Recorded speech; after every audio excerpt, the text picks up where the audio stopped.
Good evening, I'm Maurice Dubois. I'm John Dickerson. The gathering of America's top generals and admirals at the U.S. Marine Base in Quantico, Virginia today was extraordinary, and what they heard from their commander-in-chief and their Secretary of Defense, no less so. President Trump suggested using America's cities as a training ground for the U.S. military. And Secretary Hegseth railed against what he called fat generals and admirals, wokeness in the military, service members with beards, beardos he called them, and said male-level physical fitness standards will be required for combat. Anyone who does not like all of this, Hegseth said, can leave. And for a president used to cheers at his political speeches and adulation from those who work for him, today was different. Charlie D'Agata joins us from the Pentagon. Very different in so many ways, John. Joint Chiefs of Staff Chairman Dan Kane started the meeting by saying it was unprecedented, the scale of senior military officers, what he called the first leaders all call. No one was sure quite to expect in what turned into a political rally.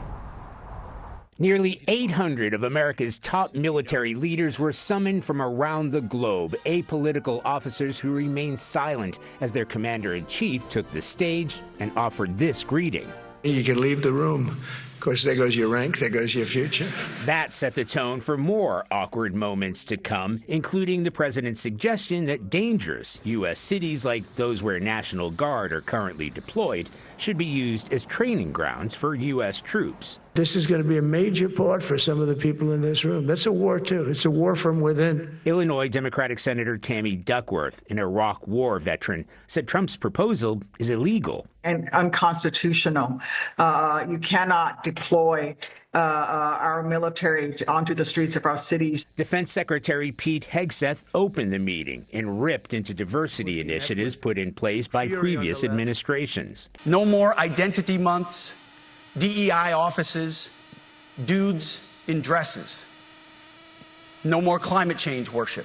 No more division, distraction, or gender delusions. That includes, he said, a return to the highest male physical fitness standards. I don't want my son serving alongside troops who are out of shape, or in combat unit with females who can't meet the same combat arms physical standards as men. And he took aim at the highest ranking officers. It's completely unacceptable to see fat generals and admirals in the halls of the Pentagon and leading commands around the country and the world. It's a bad look. Vermont Democrat Peter Welch said the meeting was unnecessary and a bad idea.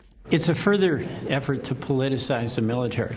It's very, very alarming. There is no reason to bring all of these people at enormous taxpayer expense to Washington to get a pep talk. Hegseth told the audience they could disagree with him, but the words I'm speaking today are making your heart sink, then you should do the honorable thing and resign.